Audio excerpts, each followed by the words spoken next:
นอกจากการสนับสนุนช่องของเรานะครับผ่านการกดไลค์กดแชร์แล้วก็ Subscribe นะครับผมปัจจุบันนะครับผมช่องของเราได้เปิดช่องทางใหม่ๆนะครับผมเพื่อให้ผู้ชมนะครับผมและแฟนๆของช่องนะฮะสามารถให้การสนับสนุนช่องเล็กๆช่องนี้นะครับให้ได้ไปต่ออย่างต่อเนื่องนะครับและมั่นคงนะครับผมด้วยระบบสมาชิกนะครับผมที่ช่องเราเพิ่งเปิดขึ้นมานะฮะซึ่งทุกคนสามารถที่จะกดสมัครนะครับผมสมาชิกนะครับผมที่ปุ่มจอยนะครับผมหรือปุ่มสมัครสมาชิกนะครับผมที่มุมขวาล่างใต้คลิปนะครับผมหรือมุมขวาบนในหน้าต่างของช่องนะครับผมเพียงเดือนละ50 บาทเท่านั้นนะครับผมโดยมีสิทธิพิเศษมากมายไม่ว่าจะเป็นตราประทับแสดงระดับหลังชื่อนะครับผมเป็นรูปเรือชิปเปอร์ที่ออกมาแบบอย่างสวยงามนะครับผมพร้อมกับอีโมจินะครับเป็นรุ่นพี่แฮมชิปเปอร์นะครับผมสุดน่ารักนะครับซึ่งใช้ในการพูดคุยนะครับผมในช่องคอมเมนต์พร้อมสิทธิพิเศษต่างๆมากมายที่กำลังจะตามมาในอนาคตนะครับผมอีกอย่างหนึ่งคือทั้งการชมคลิปแบบ Exclusive นะครับก่อนใครนะครับผมหรือ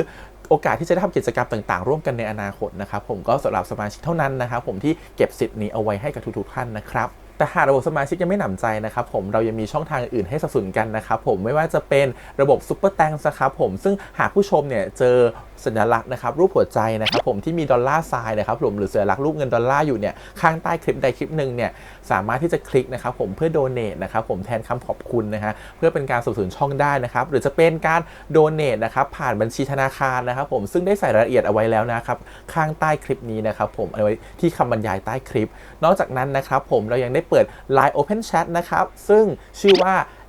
ATS Channel Family นะครับผมก็เลยขอเชิญชาวช่องทุกคนนะครับผมเข้าร่วมห้องแชทได้โดยไม่มีค่าใช้จ่ายใดทั้งสิ้นนะครับผมเอาไว้พูดคุยแลกเปลี่ยนข่าวสารกันนะครับผมในครอบครัวของเราและผมได้จัดทำสติกเกอร์ลายรุ่น Lovely พี่แฮมนะครับชิปเปอร์นะครับเอาไว้เป็นสติกเกอร์ที่ใช้พูดคุยกันด้วยนะครับจะได้ใช้คุยกันในกลุ่มก็น่ารักดีนะครับผมหรือจะเอาไปใช้คุยกับเพื่อนๆส่วนตัวก็ได้นะครับไม่ติดอะไรเลยนะครับผมตั้งใจทำออกมามากๆนะฮะเพียงชุดละ35 บาทเท่านั้นนะครับผมใช้ได้ตลอดชีพนะครับผมก็หวังว่าทั้งหมดนี้นะครับผมจะเป็นเรื่องราวดีๆที่จะเกิดขึ้นกับช่องของเราและชาวช่องของเราทุกคนนะครับผมเพื่อมุ่งหน้าต่อไปสู่ปี 2023 ปีนี้และก้าวต่อไปด้วยกันอย่างมั่นคงนะครับผมอย่าลืมสนับสนุนกันนะครับขอบคุณครับ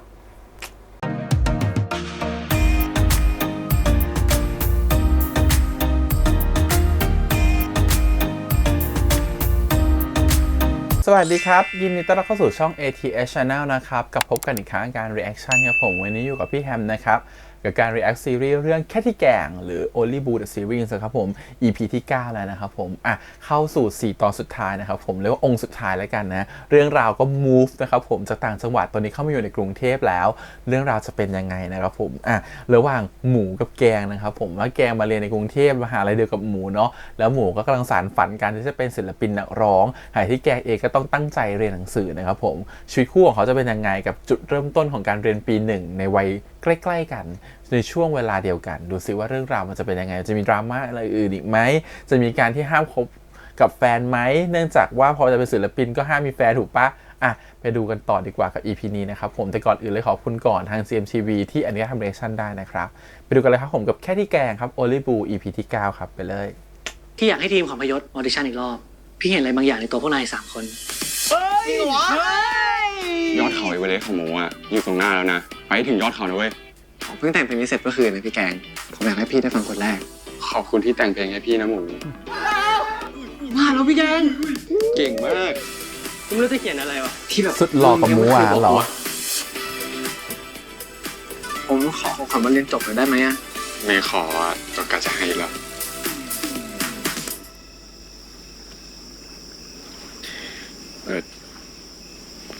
โอเคใช่ไหมเนี่ยโอเคพี่โอเคมากๆเลยแล้วพี่โอเคไหมโอเคแล้วหลังจากนี้จะทำอะไรต่อก็ทำงานเก็บเงินแล้วก็แต่งงานกับพี่ไงสมรสเท่าเทียมเพิ่งบาทเองหมายถึงหลังเรียนจบก็ไปไกลเลยนะเนี่ยพี่ถามไม่เคลียร์จริงๆก็ไม่มีแผนอะไรพี่ก็แค่เรียนที่มหาลัยแล้วก็ฝึกที่บริษัทแค่นั้นเองแล้วเขาเรียกไปเทรนตอนไหนไม่รู้เราลงทะเบียนเรียนเมื่อไหร่ไม่ทราบมอบตัวเมื่อไหร่ไม่ทำอะไรผิดนะเราซื้อหนังสือยังไม่อ่านไม่อยู่แล้วพี่ผมไม่รู้อะไรสักอย่างเลยพี่ผมกลัวตอบผิดแล้วเสียฟอร์มที่พูดเนี่ยเพราะเป็นห่วงนะจบม.6 แล้วไม่รู้อะไรสักอย่างเลยเนี่ยพี่ให้ดูผมดีเนี่ยพี่ดูผมขนาดนี้นะพี่มันเป็นผู้จัดการส่วนตัวผมดีกว่าจะได้จัดการทุกอย่างไงมีตังค์เหรอแพงนะเห็นอย่างนี้เนี่ยรวยนะครับ พอแค่ได้เป็นแฟนกับหมูอะพี่ก็รู้แล้วว่าต้องทำให้ ขอบคุณนะครับพี่ แส แก นดีเหลือเกินพี่แกงของหมู ผมดีใจนะที่มีพี่แจงเป็นแฟนอ่ะ EP ที่ 9 จดหมายเปล่า จดหมายเปล่าคืออะไร ดีใจที่มีแฟนเป็นพี่แกง เดี๋ยวเจอเหตุการณ์ไปมันต้องไม่ดีใจแน่เลยอะ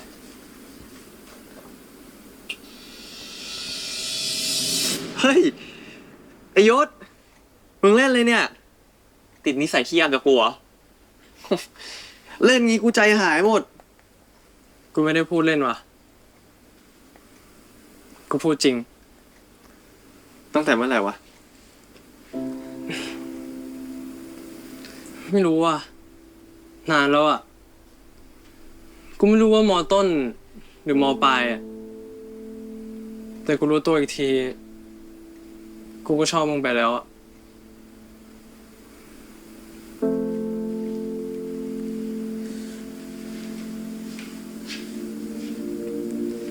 เฮ้ยเต้มึงไม่โอเคป่าวะ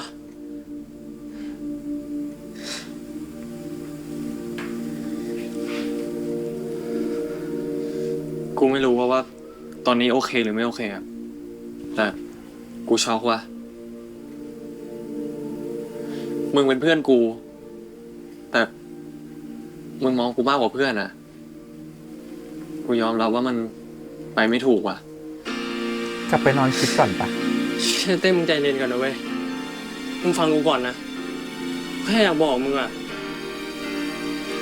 มึงไม่ต้องรู้สึกแบบเดียวกันกับที่กูรู้สึกก็ได้เว้ยยังไง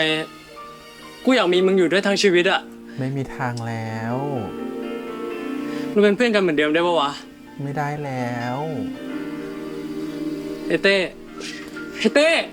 มึงฟังกูก่อนมึงจะคิดว่ากูไม่เคยพูดเรื่องนี้เลยก็ได้อะ ไม่ได้แล้ว ในความเป็นจริงมันทำไม่ได้แล้ว กูไม่ได้รังเกียจมึงนะเว้ย เหตุการณ์มันเดินไปข้างหน้าแล้ว กูแค่ไม่รู้ว่าจะจัดการกับความรู้สึกนี้ไงอะ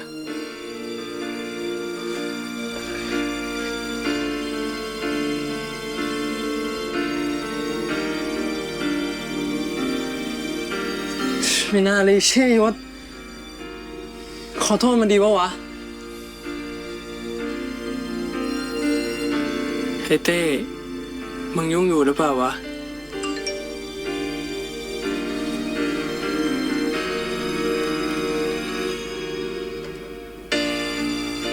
น้องที่ผ่านเข้ารอบเตรียมตัวเป็นเทรนนี่เข้าค่ายฝึก1 เดือน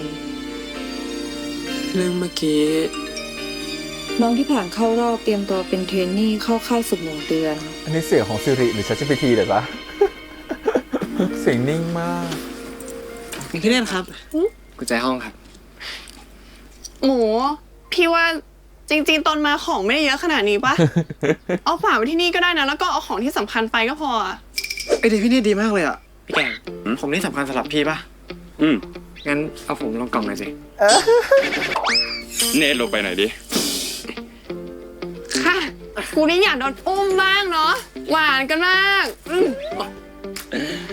ไอ้แกง มึงนี่ก็ร้ายเหมือนกันนะ อาศัยตอนที่แม่ไปทำบุญ แล้วก็หนีตามน้องเข้าไป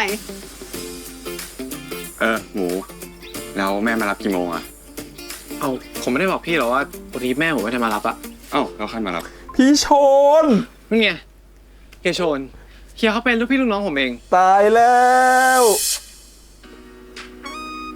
เฮียครับ นี่พี่แกงแฟนผมเอง รู้แล้ว นี่ของใช่ปะเยอะเหมือนกันนะเนี่ย เดี๋ยวช่วยค่ะ ไป พี่แกงไม่ต้องกังวล ผมกับเฮียเนี่ย คุยกันหมดแล้วเรื่องพี่ แต่เฮียที่ร้ายไม่เบานะ เอาเรื่องงานมาบังหน้าแต่จริงๆเนี่ยอยากตีสนิทพี่แกง กูเชียอะไรเนี่ย ตอนนั้นน่ะเฮียเขายังไม่รู้เลยว่าผมมาจีบพี่แกงอยู่ แต่พอเฮียเขารู้อ่ะเฮียเขาก็เข้าใจแล้วก็สนับสนุนให้ผมจีบพี่แกงด้วย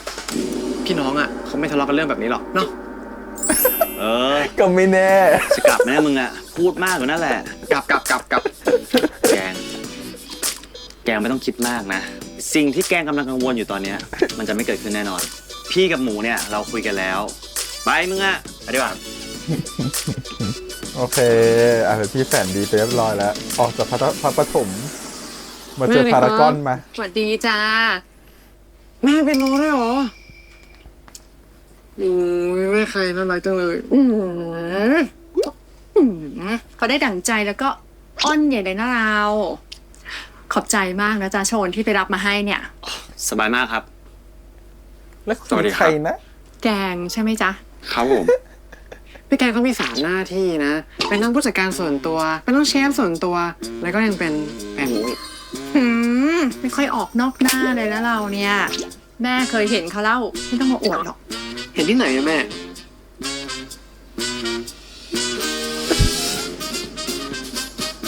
มีใช่ไหม แม่สั่งหมูด้วยเหรอ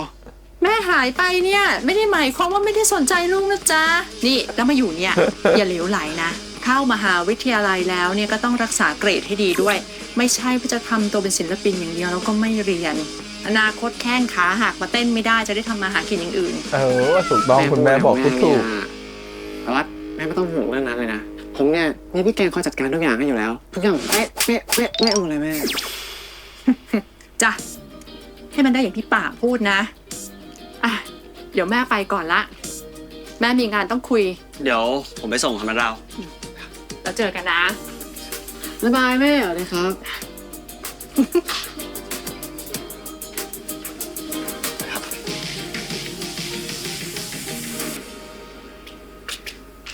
โชน ครับ รู้เรื่องหมูกับแกงใช่ไหม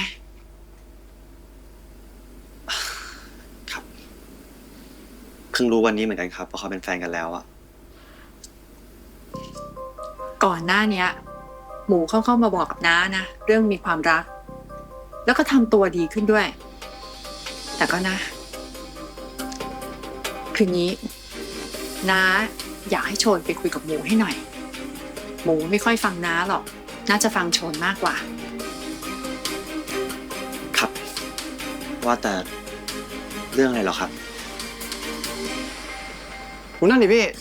ทีวีใหญ่กว่าที่นครถมมันเยอะ เป็นศิลปินแน่เลย ไมค์กริปรอต้อนรับคุณแกงมาทำกับข้าวให้ผมกิน เป็นโนด้วย ผมเล่นแต่ป .1 ป .2 เอา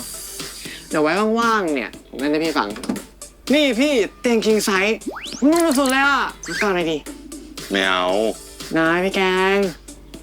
ถ้าเกิดได้พี่แกงมากอดนอนนะฟินหน้าดูเลยพี่ นะ แกนั้นจะไปแยกอยู่เองปะ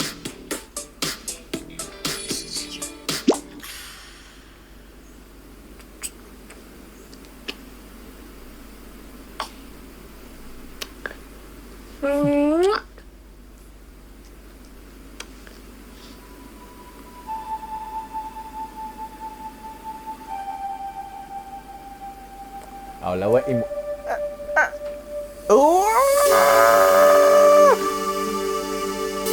พักวันกันเลยเหรอ เอาตั้งแต่พักวันเลยเหรอ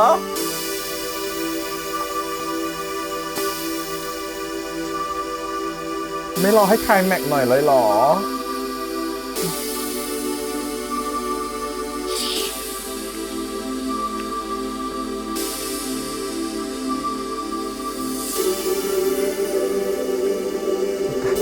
ต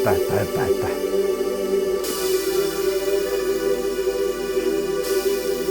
แม่ลืมกุญแจน่ะลูก ต้องมีอย่างนี้ไหม อ๋อไม่มี ขอแล้ว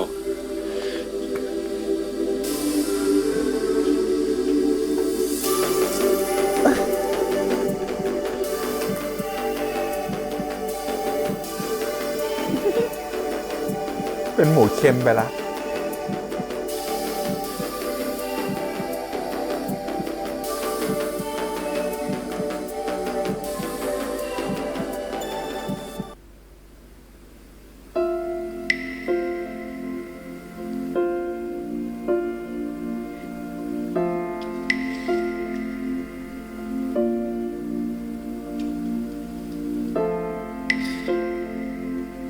พี่รู้ไหมว่า พี่อยู่กับผมตั้งแต่วันที่ผมไม่มีใครเลยอะจนมาถึงวันเนี้ยวันที่ผมเห็นยอดเขาเอเวอเรสต์อะผมไม่ได้เดินขึ้นไปคนเดียวมีพี่เดินขึ้นไปพร้อมกับผมก็แค่มีความสุขมากๆที่มีพี่อยู่ข้างๆจนความสุขมันล้น ไม่ต้องพูดแล้วพี่รู้แบบพี่ก็แค่เขินนะ ผมก็เหมือนกัน พี่ว่า เราค่อยเป็นค่อยไปกันดีกว่านะโม งั้นแค่นี้ได้ไหมอะ ได้ดิ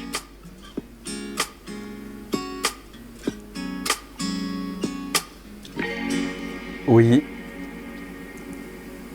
แม่ฝากมาพูดเรื่องอะไร อยากรู้เลย ส่งแม่เสร็จแล้วเหรอ อืม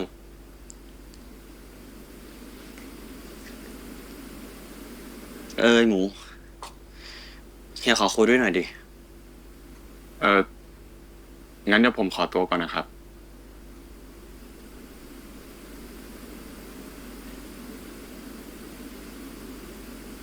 อะไรอ่ะ ว่ามึงลบคลิปที่ถ่ายคู่กับแกงออกก่อนเถอะ ลบทำไมอ่ะ ก็มึงเนี่ยใกล้จะได้เป็นศิลปินแล้ว พอมึงดังก็จะมีคนขุดประวัติมึงแน่นอนอ่ะไอคลิปเนี้ยมันจะเป็นประเด็นดราม่าในอนาคตได้นะเว้ย ดราม่าอะไรอ่ะ ผมกับพี่แกคบกันก็ไม่เห็นผิดอะไรเลย ก็ใช่ แต่พอมึงดังมีชื่อเสียงมากๆมีคนมาชอบเยอะๆเนี่ยในบรรดาคนที่เขามาชอบมึงอ่ะเขาก็อาจจะไม่ได้อยากให้มึงมีแฟนก็ได้นะ อะไรเนี่ยเฮียโคตรไร้สาระเลย นี่แม่ฝากเฮียมาบอกใช่ไหมเนี่ย รู้ดีมึงอ่ะเขาบอกว่าถ้าเขามาบอกเองมึงคงไม่ฟังอ่ะเลยให้เฮียมาเตือนเนี่ยแต่เอาจริงเฮียก็เห็นด้วยกับนาดาวเขานะไม่มีใครเข้าใจเราทุกอย่างหรอกเว้ยหมู อะไรที่มันจัดการได้เนี่ยก็จัดการไปก่อนและดิจิตอลฟุตปริ้นท์อะไรเนี่ยเดี๋ยวนี้มันน่ากลัวนะเว้ย ครับ เดี๋ยวผมลบให้ครับเฮียมีแค่นี้เนาะ ดิจิตอลฟู้ดลองชีส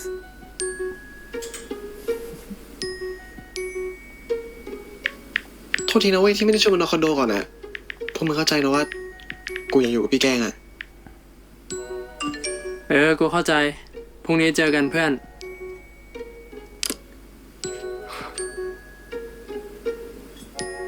หมู มากินข้าวได้แล้ว ได้พี่เดี๋ยวไปแล้วเสร็จแล้ว ก็คือพี่แกงหนีแม่มาแล้วแบบแม่ไปทำบุญ มาแล้วครับ ไปทริปทำบุญก็คือหนีไปอยู่กรุงเทพ อุ้ยวันนี้ทำอะไรกินเนี่ย วันนี้มีข้าวผัดอะเอาง่ายๆเท่าที่มีในตู้เย็นไปก่อนละกัน จริงๆเนี่ยพี่แกงทำอะไรให้ผมกินนะผมก็ชอบทั้งหมดแหละน่ากินสุด ยิ้มเลยวะ ๆดีใจจังเลยอะพี่มีพี่มาอยู่ด้วยกันแบบนี้เหมือนเรากำลังเตรียมตัวเข้าหอเลย พูดไปเรื่อยนะเราเนี่ย เดี๋ยวกินเสร็จก็รีบอาบน้ำรีบนอนนะพรุ่งนี้เขานัด9 โมงใช่ไหมเดี๋ยวตื่นสัก7 โมงนะ จะได้มีเวลาเตรียมตัวด้วย ทราบครับคุณผู้จัดการผมจะรีบอาบน้ำรีบนอนแล้วก็รีบนอนกับพี่แกงเลยครับ ไม่เอาอะหมูเข้าไปนอนในห้องเถอะเดี๋ยวพี่นอนโซฟาเอง ทำไมอะพี่นี่มันคืนแรกของเราเลยนะ พี่เป็นผู้จัดการหมูนะ หมูต้องฟังพี่ดิ ถ้าไม่ยอมฟังนะ พี่กลับนครปฐมจริงๆด้วยรีบกินได้แล้วจ้องอยู่ได้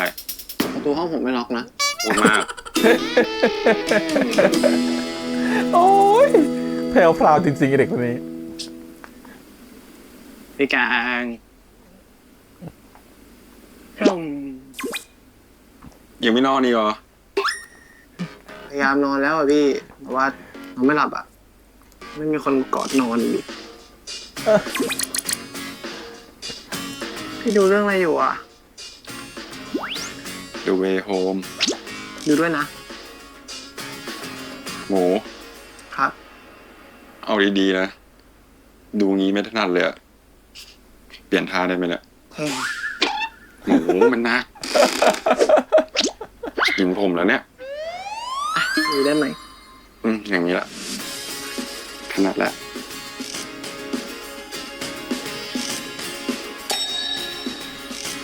เห็นน้องคีนบทนี้ฉันนึกถึงใครปะ พี่ นึกถึงอ่างเปา โอ้โหอินเนาะ หลานเขาคิดถึงยายนะเขาส่งจดหมายเปล่าไปให้อ่ะ สุดท้ายแล้วหลานกับยายเขาจะได้เจอกันไหมอะพี่ เขาก็ได้เจอกันแหละเขารักยายขนาดนั้นนะสุดท้ายอ่ะเขากลับมาหาอยู่ดี ถ้าวันหนึ่งผมกับพี่ไม่ได้เจอกันแล้วอ่ะแล้วพี่คิดถึงผม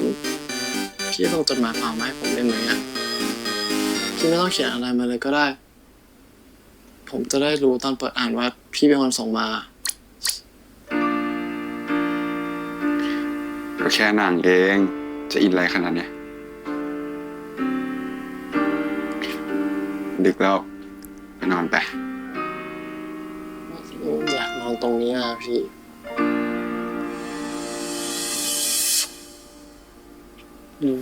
พี่แกล้งใจดีจัง พี่แกล้งกอดหน่อยได้ไหม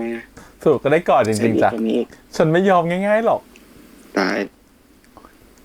ถ้าเขาไม่เข้าห้องนอนก็ไม่นอนโซฟาเขาก็ได้ ทุกเช้าแค่ตื่นก็ชัดหาเลย หอมด้วยได้ไหม ลุ้นว่าพี่จะตอบมาหรือยัง ไม่เป็น โอ้น่า ไร รัก ถ้ายังงั้นผมไปหาดีกว่ามันเจอได้ตาต่อตาเพื่อพี่จะรู้ใจ ไม่ใช่ไม่รู้ไม่ได้เห็นได้คิดอยู่ไอ้เรื่องที่เป็นมันก็เห็นก็เข้าใจ แค่เก็บอาการมันเอาไว้อย่างเงี้ยทั้งที่ใจหวั่นไหวแทบตายนิ่งเอาไว้อย่าให้ใครรู้ว่า 7 โมงยังเนี่ย คิดแต่เรื่องเธอเท่าไรไม่ได้จะแกล้งแค่อยากให้เข้าใจเลยขยับเข้าไปใกล้พี่อีกนิดให้ชิดขึ้นสักหน่อยก็มันรักจริงๆไม่ได้อ่อยพี่ให้ต้องคอยใจผมมันทนแทบไม่ไหวที่สบสายตานานๆมันล้นจนเกินต้านทานอย่ามาแกล้งกัน เดี๋ยวเหรอ พี่ไม่รู้ แล้ว ช่วยรักกันสักที วัดครับพี่รักแฟนใครเนี่ยน่ารักอ่ะ ทำข้าวให้กินด้วย ออนอยู่ได้7 โมงกว่าแล้วนะ ต้องเข้าบริษัทตอน9 โมง ยังไม่อาบน้ำเลยอ่ะ ไปอาบน้ำล้างหน้าล้างตาแล้วค่อยมากินข้าวก็ได้ โอเคครับ เลยขยับเข้าไปใกล้กันนิดๆให้ชิดขึ้นสักหน่อยก็มันรักจริงๆไม่ได้อ่อยไม่อยากให้ต้องคอยก็หัวใจทนแทบไม่ไหว นี่เพลงใหม่นะยังไม่ได้ปล่อยนะ มันล้นจนเกินต้าน โหเสร็จยัง ไม่ได้แกล้งต่างคนต่าง ทำอะไรอยู่เนี่ย ไม่ออกไปกินข้าวสักทีอะ ที พี่แกงหลับตาก่อน หลับทำไมอะ ตาก่อนนะ ผมจะให้พี่เทสสักหน่อยว่าฉีดน้ำหอมตรงไหนแล้วมันหอมสุด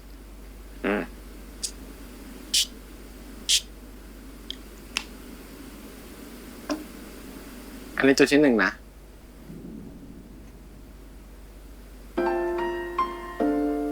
จำไว้ด้วยนะ จุดที่ 2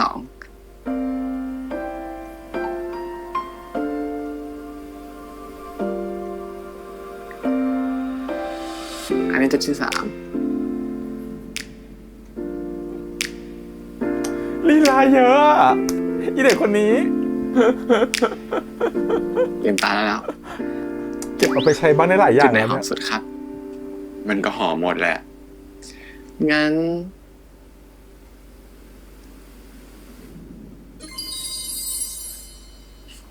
มองน้ำหอมไว้ที่ปลายจมูกพี่ละ พี่จะได้คิดถึงผมทั้งวัน ไปแล้วรีบไปกินข้าวเดี๋ยวสาย โอเคครับ รายการมาก ต้องจดลงทุกอันจริงๆ เอาไปใช้ได้หมดเลย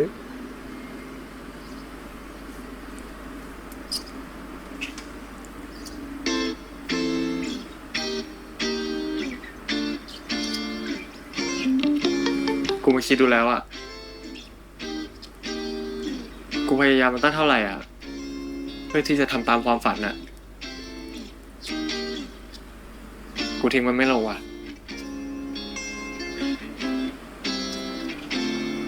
มึงยังจะเป็นเพื่อนกูอย่างที่มึงบอกได้ใช่ปะ กูสัญญานะเว้ย กูจะไม่ทำให้มึงอึดอัด แต่เมื่อไหร่ที่กูล้ำเส้นเกินมากกว่าคำว่าเพื่อนอะมึงบอกกูได้เลยนะเว้ย มึงอย่าเกรงใจกูนะเว้ย พูดกับกูตรงๆมาเลย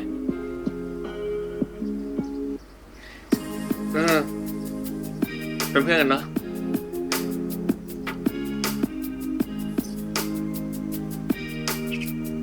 ก็ต้องไปบอกด้วยว่าแกก็อย่าล้ำเส้นมาให้ฉันเป็นอึดอัดเหมือนกันหรือฉันคิดเหมือนกันว่าแกคิดเกิน ไม่ใช่เราอย่างเดียวที่จะไปทำให้เขาอึดอัด และคนมันรู้อยู่แล้วว่าเราชอบอ่ะ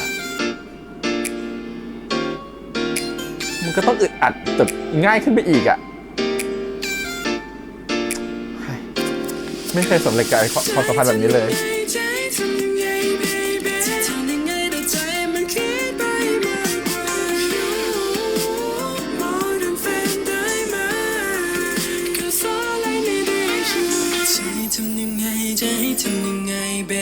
จะอาจยังไงพ้นถ้ามันยังคิดถึง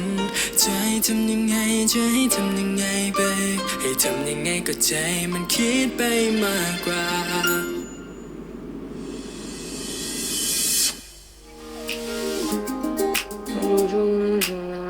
โรงไหนอะ มันผู้ดีแหละพี่ ซื้อหม้อแกงด้วยนะ เลยเป็นผู้ดีกัน ไม่ได้จะแกล้งแค่อยากให้เข้าใจเลยขยับเข้าไปใกล้ให้ชิดขึ้นสักหน่อยก็มันรักจริงๆไม่ได้อ่อยพี่ให้ต้องคอยใจผมมันทนแทบไม่ไหวที่สบสายตา แพ้เลยอ่ะไปพายได้ไหม ไม่ ช่วยรักกันสักที ไม่ต้องอีกก้าว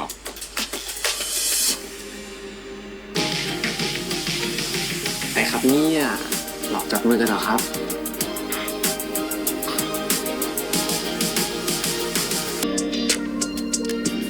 เฮ้ย กูขอโทษนะเว้ย นอนซบไหล่มึงตลอดทางเลยอะเมื่อยไหม เดี๋ยวกูนวดให้นะ ไม่เป็นไรมึง กูไม่ได้เมื่อยเท่าไหร่อะรีบเข้าไปข้างในดีกว่าวะ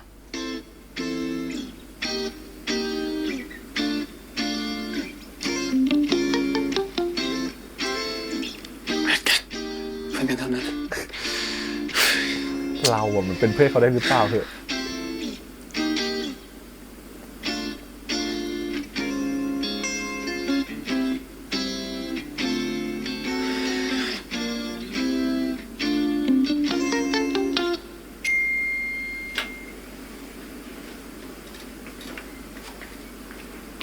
จูงมาตลอดทางเลย กินนี้อยากกินอะไร เดี๋ยวไปซื้อเตรียมทำรอไว้ให้ ใครเป็นโรคเหมือนเดิมพี่ อีกแล้วไม่รู้จักเบื่อ ไม่เบื่อถ้าเกิดพี่แกงทำอ่ะกินได้ทุกวันตลอดชีวิตเลยพี่ แต่เย็นนี้ไม่ได้ไปนอนด้วยนะ ต้องรีบกลับไปดูร้านอะ จะตายได้ไหมอะพี่ มันไม่นานหยุดไปต้องหลายวันเดี๋ยวลูกค้าเขาบ่นไปได้แล้ว กอดก่อน คนเยอะ เฮ้ย อุ๊ย อุ๊ย บ๊ายบาย แล้วไม่เห็นต้องมาเห็นช็อตนี้ไม่เข้าใจ งั้นเดี๋ยวพี่เฟิร์นตามเขาไปก่อนก็ได้ครับ เดี๋ยวผมตามไป ได้ค่ะ ไปเช็ค น้องๆ ให้ คะ มาครบกันแล้วเนาะ เดี๋ยวตามพี่เข้าไปข้างในได้เลยค่ะ ครับ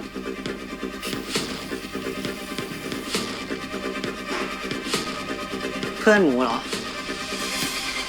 ครับพี่ มีอะไรหรือเปล่าครับ เราชื่ออะไรนะ ชื่อแกงครับ แกงสนิทกับหมูมากใช่ไหม ก็สนิทครับพี่ งั้นต่อไปเวลาเจอกันก็ระวังหน่อยนะ พอดีพี่กลัวคนเข้าใจผิดอ่ะ ไม่อยากให้มีปัญหาอะไรก่อนเซ็นสัญญา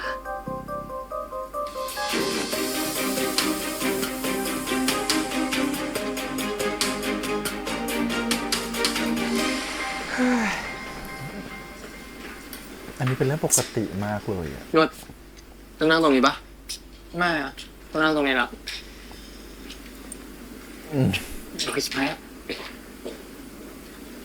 สวัสดีทุกคนนะครับ ยินดีต้อนรับทุกคนเข้าสู่โปรเจกต์ New Wave กับพวกเรา TTM นะครับ สวัสดีครับ เพ พี่เป็นหนึ่งคนนะครับที่คัดเลือกทุกคนเข้ามาอยู่ในโปรเจกต์นี้ด้วยกัน ก็ขอปรบมือให้กับทุกคนที่ผ่านการคัดเลือกจนถึงรอบฝึกซ้อมนะครับ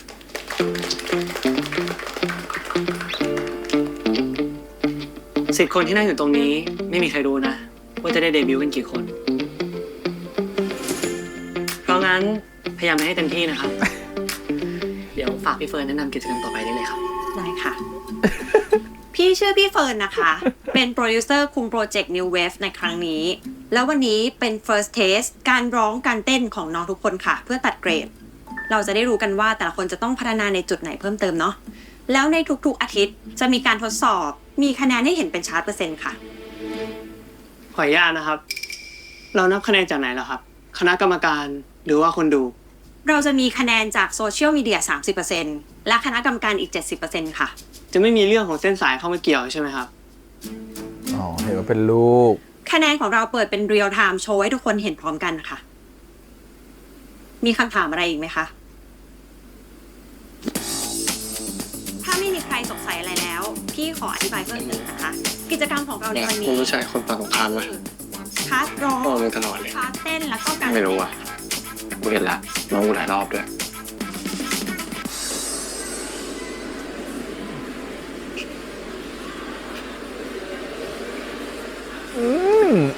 เขารู้พันเวิร์ดหมดแล้วเนี่ย พี่ชนโทรมาหาผม มีอะไรจะคุยกับผมหรือเปล่าครับ คิดว่าจะถามนานแล้วอะ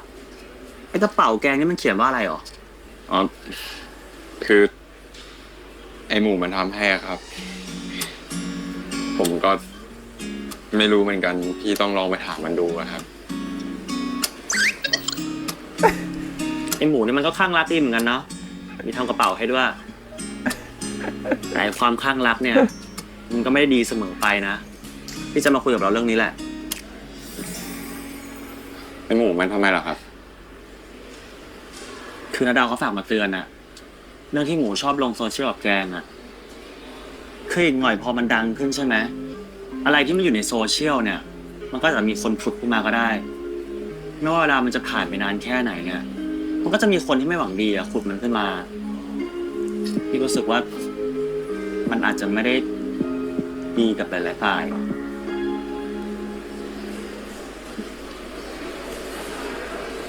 ครับ ผมเข้าใจแล้วครับพี่ชน เป็นแฟ งั้ น น ดาราศิลปิ พี่ น ฝากแกง เห ด้วย นื่อย นะ แกงก็รู้ว่าหมูมันดื้ออะเมื่อวานพี่บอกมันไม่รู้มันฟังพี่บ้างหรือเปล่า ครับพี่ เดี๋ยวผมจะไปย้ำหมูให้อีกรอบนะครับ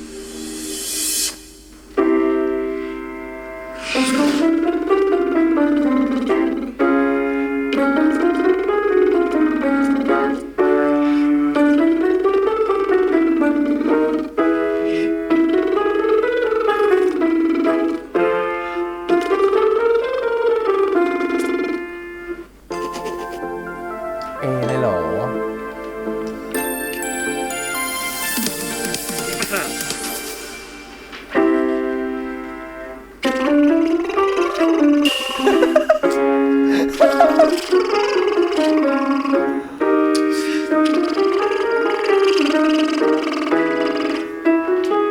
เอาไป4จ้ะไปะพี่เขียนให้เลย4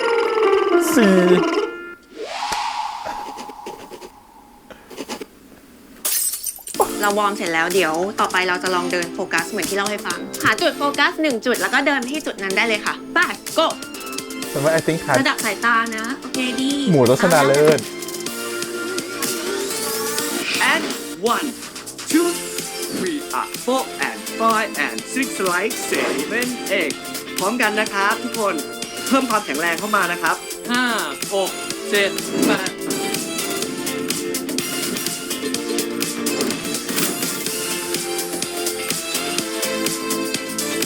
และนี่คือผลคะแนนของทุกคนนะครับ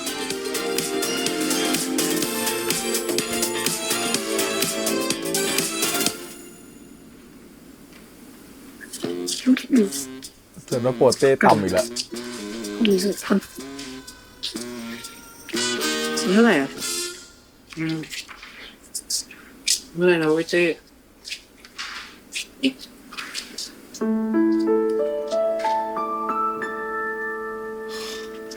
เต้เป็นไรวะ หน้าดูไม่จอยเลย อ่ะเอาน้ำมาให้ ขอบคุณนะ กูได้ซีทุกอันเลยอ่ะ ฮะ ดูดิ เฮ้ย ได้ไงวะ ไม่รู้อ่ะ มึงได้เท่าไหร่อ่ะ ขอดูหน่อยดิโอ้โห มึงได้คะแนนดีจังวะ เฮ้ย เป็นอะไรมากปะเนี่ย เฮ้ย มึงมีปัญหากับเพื่อนกูมากปะใจเย็น กูเองนายเป็นอะไรมากปะคาแรคติ้งเดินชนเราไปรอบหนึ่งแล้วนะ ไม่ได้ชนเว้ย แค่อยากเห็นหน้าใกล้ๆอะว่าใช่ลูกคุณดาว GP ป่ะ พอดีกูสายตาไม่ค่อยดีว่ะ ปรากฏว่าใช่ว่ะ ใช่แล้วทำไม ไม่มีไร กูก็แค่สงสัยอะตอนแรกเขาเอาแค่8งอกมาจากไหนไม่รู้อีก2ว่ะ กูก็เลยอยากรู้ว่าอีก2คนหน้าตาเป็นไงอะแต่พอเห็นแล้วก็ อ๋อโอ้ร้องได้ A ด้วยเหรอ แม่ของไอ้เขียนด้วยวะ อวยเลยวะ มึงหยุดมึงใจเย็นนะเว้ย คิดดีๆได้เป็นคุมเสียงนะเว้ย กูนึกว่าจะแน่ เนี่ยเว้ย ของจริงอ่ะ A A แล้วก็ A เสียเวลา แม่งเหมือนใครวะ หน้ามันกวนตีนชิบหาย ถ้าแม่งมาอีกอะบอกกูได้นะเว้ย เดี๋ยวกูชนให้เต้งมึงใจเย็นดิ ไม่ต้องมึงเป็นไรตั้งแต่เช้าวะเนี่ยหงุดหงิดทั้งวันเลย ตอนแรกแม่งก็เหมือนเดิมเว้ย พอเข้าคลาสปุ๊บอะแม่งไม่คุยกับกูไง คุยกับพี่จังอย่างเดียวเลยเว้ย สรุปมึงโมโหอะไรกันแน่ ก็โมโหที่แม่งไม่คุยกับกูไงกูว่าไม่ใช่ละกูว่ามึงหึงมันมากกว่า มึงบ้าปะกูเป็นเพื่อนกับมันตั้งนานเลยเว้ยหึงอะไรของมึงก็เพราะมึงเป็นเพื่อนกับมันตั้งนานนี่แหละ มึงไม่รู้ตัวไง มึงคิดดูดีๆดิ มึงรู้สึกดีเวลาที่มึงอยู่กับมันถูกไหมแล้วมึงก็รู้สึกแย่เวลาที่มันคุยกับคนอื่นถูกไหมแล้วมึงก็ชอบให้มันอยู่ข้างๆมึงคนเดียว ถูกไหมถูกไหมนี่มึงก็ชัดแล้วนะเว้ย มึงยังไม่รู้ตัวเหรอวะ ชัดอะไรของมึงวะ กูเป็นเพื่อนกับมันตั้งนานแล้วเว้ย กูแค่ห่วงเพื่อนเว้ยไอ้เต้อันนี้ ถ้าเกิดมึงอยากรู้ใจตัวเองอะมึงก็แค่ทำอะไรที่เพื่อนเขาไม่ทำกันกับมันอะเดี๋ยวมึงรู้เลย แล้วก็เลิกหงุดหงิดกับฟัดกับเฟียดได้ละ ชอบค่ายนี้มีไลเคนด้วยอ๋อจะไม่ใช่ไลเคนก็อาจจะวงอื่น ไปโยงกับอีกเรื่องเทมโปหรือเปล่าอ๋อมีน้องโฟร์ด้วย พวกเรา3คนไม่มีบ้านอยู่ที่กรุงเทพกันใช่ไหม ครับ พอดีว่าพี่ให้ทีมงานเขาเตรียมห้องไว้ให้ แชร์กัน3คน ช่วงซ้อมจะได้ไม่ต้องเหนื่อยไปกลับทุกวัน อ๋อ ผมอยู่บ้านย่านครับ ไม่ค่อยไกล อ๋อ งั้นก็เหลือกัน2คน ชิลเลยดิ สนิทกันอยู่แล้ว งั้นก็ตามนั้น พี่หลุยดูเท่มากเลยอ่ะลุกเนี่ย โอเคไหมมึง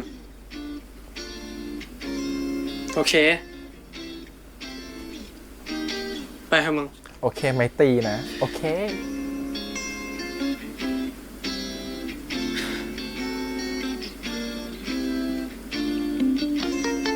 ฮัลโหลครับป้า ว่าไงเต้ วันนี้เต้ไม่ได้กลับบ้านนะ บริษัทมีห้องนอนให้อะ บริษัทอะไรนะ เอ้า ก็ผมได้เป็นเทรนนีไง เฮ้ยหลังตรงนั้นไม่ต้องยกเข้าไปนั่นของซัพพลายเออร์แค่นี้ก่อนนะป้าต้องอยู่คนงาน เฮ้ยป้าจะมีเวลาฟังลูกบ้างไหมป้า ป้าไม่ฟังกูเลยอะป้าเข้างานยุ่งแหละยศกูให้มึงเลือกเตียงก่อนเลย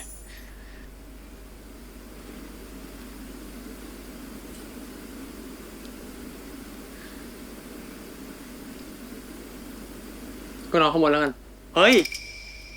กูไม่ได้ให้มึงนอนข้างบน กูให้มึงเลือกข้างเฉยๆว่าจะนอนข้างไหน กูไม่เคยนอนข้างบนอ่ะ อยากลองไปยศอยู่ข้างล่างดีกว่าจะได้คุยกันเฮ้ย ทำยังไงนะทำ จะ ยังไง ให้ทำยังไงจะให้ทำยังไงไปให้ทำยังไงก็ใจมันคิดไปมากกว่า พี่แกงจะกลับจริงเหรอ พี่ต้องกลับไปดูร้านบ้าง ไม่กลับได้ไหมอ่ะ อีก2 วันเดี๋ยวพี่ก็มาใหม่ โอเค ถ้ากลับมาคราวเนี้ยพี่ขนทุกอย่างเลยนะพี่ คนบ้านขนรถมาเลย พี่จะได้อยู่กับผมเป็นเดือน ไปข้าวดีกว่า ชุบไข่ปลาล้าของผม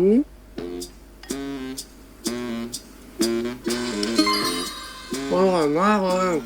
สงสารคนอื่นจังเลยอ่ะ ซ้อมเต้นเหนื่อยกันทั้งวัน แต่ว่าไม่มีใครกลับบ้านแล้วได้กินพะโล้สุดเด็ดฝีมือพี่แกงของผมนะกินไปคำเดียวเลยพี่หายเหนื่อยเลยอ่ะ เดี๋ยวว่า ไม่จะเวอร์นะพี่ฮัลโหลพี่เนี่ยถ้าผมมีกำลังใจไม่ท้อพร้อมสู้ต่อทุกวันเลยนะพี่ถ้าเกิดพี่ไม่เชื่อนะเดี๋ยวผมเต้นดูเลยมาเต้นด้วยกันเลย ไม่เอา กินไปเถอะ พี่แกงเต้นน่ารักก็ตายพอนกดไลค์ตั้งเยอะพี่ได้ดูปะเนี่ย คลิปนั้นน่ะ พี่ว่าหมูลบดีกว่านะ ทำไมอะพี่น่ารักนี่หรอ หมูฟังแม่กับพี่ชวนเขาบ้างก็ได้นะ เขาหวังดี ไม่ต้องคิดมากหรอกพี่มันไม่มีอะไรหรอกคนหนูเขาแยกแยะได้ แต่บางคนมันก็แยกแยะไม่ได้ไงหมู ผมไม่กลัวพี่ ถ้าเกิดมันจะมีดราม่านะผมก็พร้อมแค่นี้พี่อยู่ข้างๆนะแล้วพี่ไม่ปล่อยมือผมอะจะดราม่าไหนอะผมพร้อมจะไฟเลยพี่ แต่พี่ก็อยากให้หมูคิดดูอีกทีนะฟังผู้ใหญ่เขาบ้างก็ดี ผมฟัง แต่ว่าผมก็มีเหตุผลของตัวเองเหมือนกันอะพี่เชื่อผมดิแค่เราลองคิดเต้นกันอะมันไม่มีอะไรหรอกพี่ไม่ต้องพูดเรื่องนี้แล้วนะผมจะกินพะโล้อร่อยๆด้วยความสบายใจอะ เอาน้ำเปล่าเดี๋ยวพี่ไปหยิบให้ เฮ้ยไม่เป็นไรพี่ผมจะเอง ดื้อไหมล่ะ ไม่ฟังหรอกโอ้โห โอ้ย พี่แกงก่อนพี่กลับอะผมมีอะไรพี่ทำด้วยเอาขึ้นมาเร็ว มา พี่อุดจมูกนะ ต้องอุดด้วยเหรอ พี่อุดจมูกแล้วพี่ค่อยๆกิน แล้วผมจะบอกว่าผมทำเพราะอะไรชึบชึบทำอะไรวะ ปกติเวลาคนเรากินน้ำอะน้ำมันจะออกมาได้ก็ต้องมีอากาศเข้าไปแทนที่ใช่ไหมพี่นั่นไปคิดพี่ปิดจมูกแสดงว่าพี่หายใจทางปากแล้วมันก็แปลว่าลมหายใจพี่มันเข้าไปอยู่ในนี้ไง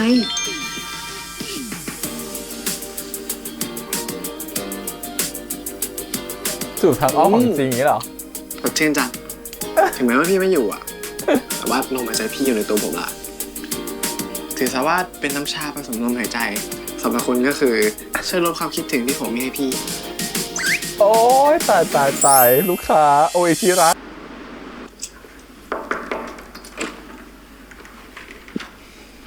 ว่าไงหมูได้แล้วเดี๋ยวขยับซ้ายตรงนี้นิดนึง เฮียหยุดทุกอย่างที่เฮียกำลังทำอยู่เดี๋ยวนี้เลย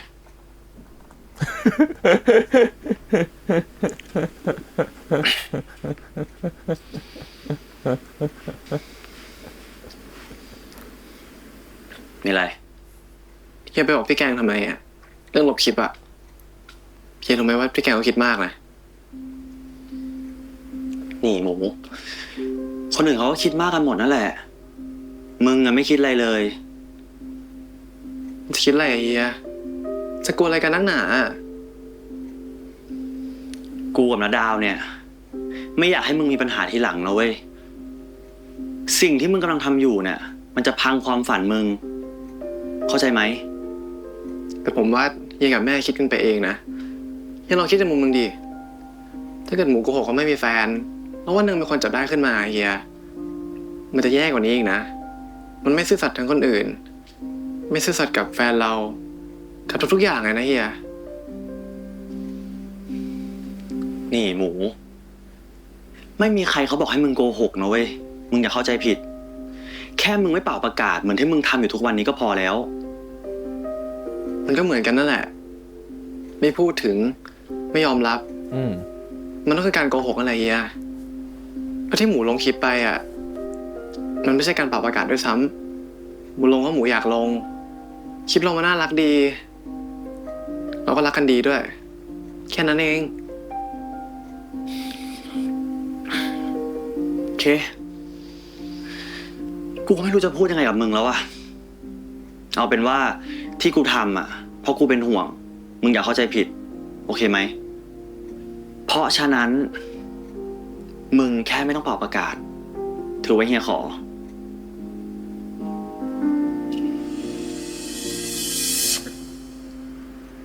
ไม่มีใครเขาบอกให้มึงโกหกนะเว้ย มึงอย่าเข้าใจผิด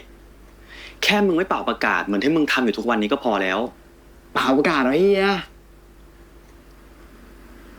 แบบนี้ดิเขาถึงว่าเปล่าประกาศอ่ะ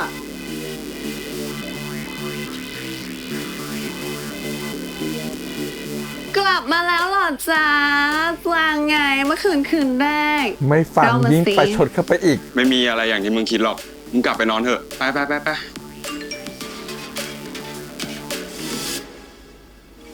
ผมมีพี่คนหนึ่งอยากแนะนำให้รู้จัก ผมเจอพี่เขาครั้งแรกตอนไปซื้อแป้งสีฟันที่ร้านข้าวแกงอ่ะ พี่เขาเป็นคนที่ใจดีที่สุดในโลกเลย น่ารักที่สุดในใจอ่ะตั้งแต่รู้จักกันมาเขาทำให้ผมยิ้ม แล้วก็หัวเราะได้ไม่เคยหยุดเลย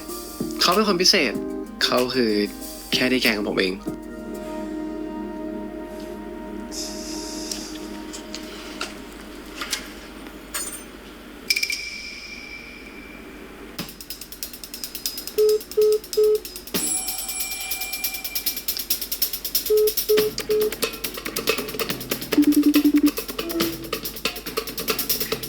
ว่าไงพี่แกงครับ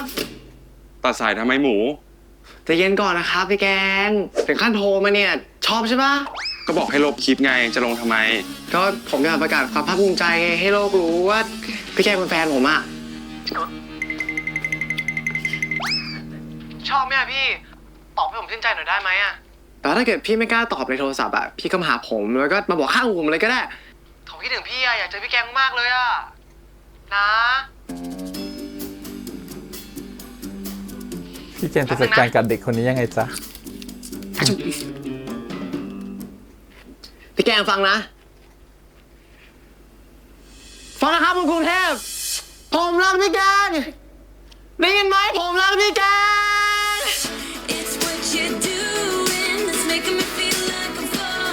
ได้ยินไหมผมรักพี่แก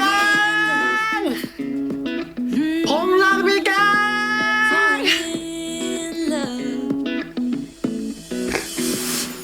โอ้ปวดหัว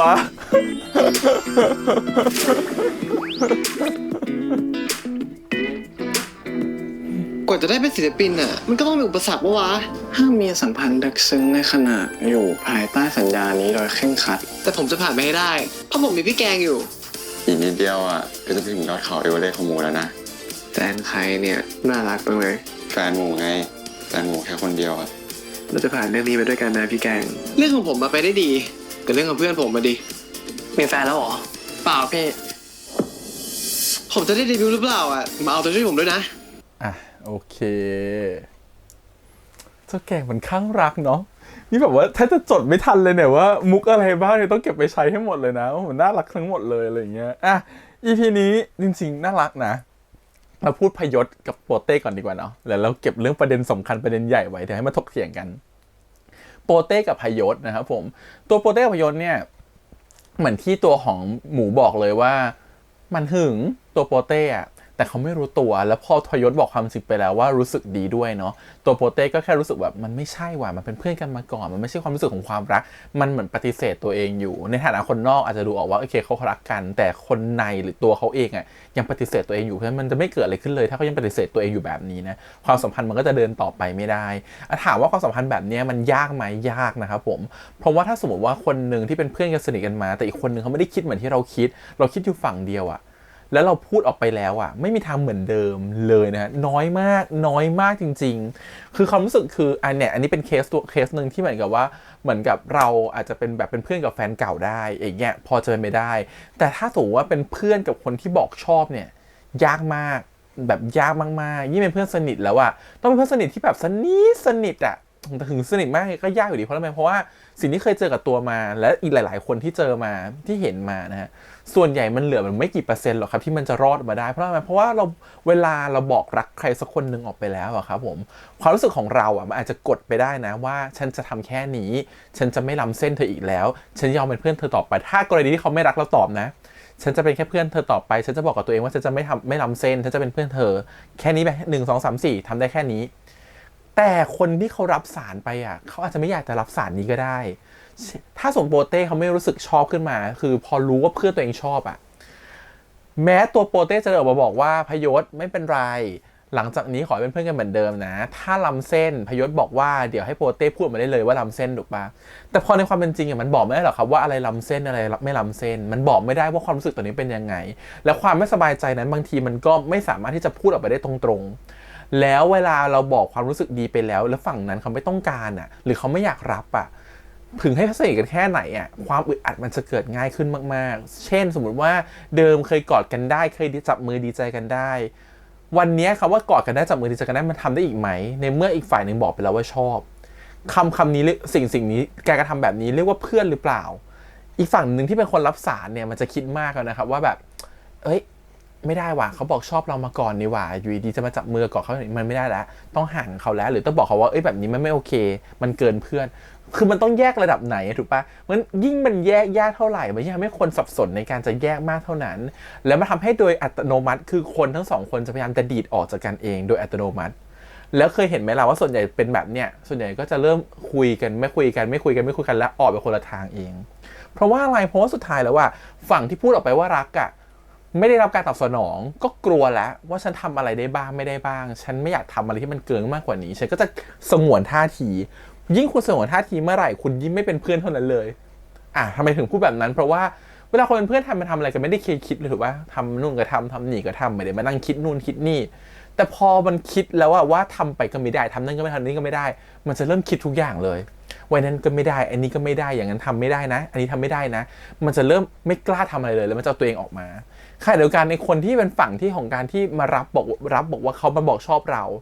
ราก็ยิ่งกลัวว่าเขาจะรู้สึกเกินไปกว่านั้นหรือเราก็กลัวว่าเราเองจะทำให้เขาเข้าใจผิดว่าเรารู้สึกดีกับเขาก็ถอยเหมือนกันมันบางทีมันไม่ได้เกลียดกันเลยนะฮะไม่ได้โกรธกันด้วยแต่คนสองคนกลับเลิกคุยกันแยกจากกันเพราะแค่เรื่องแบบนี้แหละคือเลือกที่จะให้มันมีสเปซยิ่งสเปซพอมันเริ่มมีเมื่อไหร่นะแล้วมันกลัวนะสเปซบวกความกลัวมันจะยิ่งทำให้ห่างกันเรื่อยๆสุดท้ายความสัมพันธ์นี้มันจะห่างกันไปเลยค่ะโดยปกติแล้วคิดว่าคู่นี้จะไม่ได้กลับมาเป็นเพื่อนกันอีกเลยหรือถ้าเป็นเพื่อนกันก็คงแบบเป็นเพื่อนกันห่างๆมากๆจนแต่ละคนจะไปมีแฟนแล้วถึงกลับมาเป็นเพื่อนกันอีกมันเป็นแบบนั้นเลยเพราะว่ามันยากมากจริงๆครับในความเป็นจริงต่อให้โตขนาดนี้แล้วก็ยังแยกเรื่องนี้ยากสิ่งที่มันเกิดขึ้นคือพี่ก็เคยประสบการณ์ล่าสุดเนี่ยก็คือมีเหมือนกันนะฮะว่าเราเหมือนสนิทกับคนนึงมากๆแล้วเขาก็คิดว่าเราชอบเขาทั้งที่เราไม่ได้ชอบเขาแค่ความเข้าใจผิดแค่เนี้ยฮะสุดท้ายพี่ก็เลยแบบโอเคงั้นเราเจอกันแค่เรื่องงานละกันเราไม่ต้องคุยกันเรื่องส่วนตัวนี่เราพยายามจะสร้างพี่ก็สร้างเส้นแบ่งเนาะก็เหมือนกับที่ตัวพยศหรือตัวของเต้พยายามจะทำพอเราสร้างเส้นแบ่งไปปุ๊บสิ่งที่มันเกิดขึ้นตามมาคือตัวเขาเองก็สร้างเส้นแบ่งเหมือนกันว่าเขาคิดเป็นแล้วไงว่าเราชอบเขาเพราะฉะนั้นเขาก็ไม่กล้าที่จะมาคุยกับเราเล่นๆเหมือนปกติขณะเดียวกันเราพยายามจะสงวนท่าทีเพื่อไม่ให้เขาคิดว่าเราชอบเขาต่างคนต่างสงวนไม่ได้คุยกันเลยครับสรุปเนี่ยตอนนี้ไม่ได้คุยกันมา 7-8 เดือนละทางที่จริงไม่มีอะไรเลยนะคุยกันได้ด้วยซ้ำว่าเป็นเพื่อนกันแต่ในเมื่อคนหนึ่งมันเชื่อไปแล้วหรือมันคิดไปแล้วมันเปลี่ยนความคิดยากมากๆนั้นโปเต้ตอนนี้มันรู้แล้วว่าอีกคนหนึ่งชอบเขา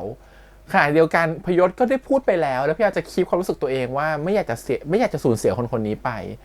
จะบอกเลยนะฮะมันเป็นกฎของการตรงข้ามเขาเรียกว่า diverse คือยิ่งคุณคิดมากเท่าไหร่ที่จะไม่อยากสูญเสียสิ่งหนึ่งไปสิ่งนั้นมันจะจากคุณไปเร็วยิ่งขึ้นเว้ย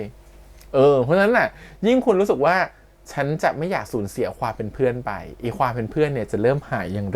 แบบเร็วยิ่งขึ้นแบบทวีคูณเพราะอะไรเพราะว่าเวลาเรากลัวไม่ให้สิ่งหนึ่งเกิดครับผมเราจะทำทุกอย่างไม่ได้เป็นแบบปกติเพื่อไม่ให้สิ่งนั้นเกิด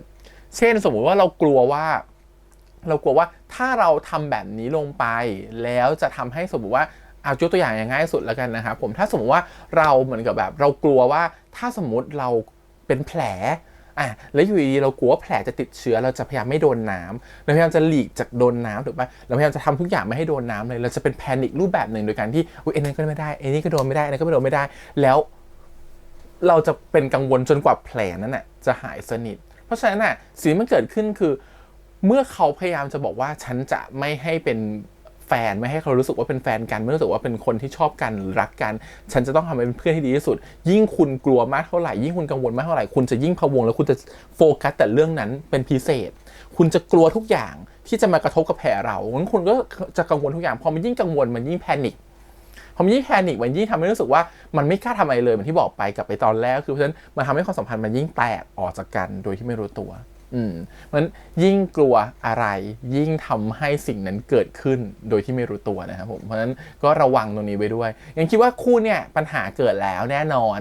ตัวของพยศก็จะมีพี่จังจะมาจีบตัวของโปเต้ก็ต้องทำอะไรบางอย่างนั่นแหละเพื่อจะบอกความจริงหรือบอกความรู้สึกไปเพื่อจะไม่ยอมเสียพยศไปเกมนี้ไม่มีเกมแบบว่าอยู่เป็นเพื่อนแน่นอนเนี่ยก็ต้องเป็นแฟนหรือไม่ก็เลิกเป็นเพื่อนกันไปเลยสำหรับเรานะเรามองสุดโต่งแบบนี้เพราะว่าในความเป็นจริงน้อยมากๆที่จะบอกว่ากลับมาเป็นเพื่อนกันเหมือนเดิมในเมื่อวันที่เราบอกความรู้สึกออกไปแล้วถ้าจะได้มาอีกก็ต้องใช้เวลาเลยนานๆเลยถึงจะกลับมาเป็นเพื่อนกันได้แต่ถึงให้กลับมาเป็นเพื่อนกันได้พอมันไม่ได้คุยกันนานๆมันก็ไม่รู้จะคุยอะไรแล้วมันก็กลับมายากอยู่ดียากมากเคสนี้พูดเลยว่ายากนะครับผมและเคสเนี่ยมันจะเป็นปัญหาคาราคาซังด้วยเพิ่งฟังพุทโธมาคล้ายๆกันเลยคือเป็นเคสที่ต่างคนต่างมีแฟนเป็นผู้หญิงแล้วอยู่ดีตัวเองเป็นเพื่อนสนิทกันมาแล้วอยู่ดีเพิ่งมาสปาร์กกันตอนที่จะแต่งงานกับอีกคนนึง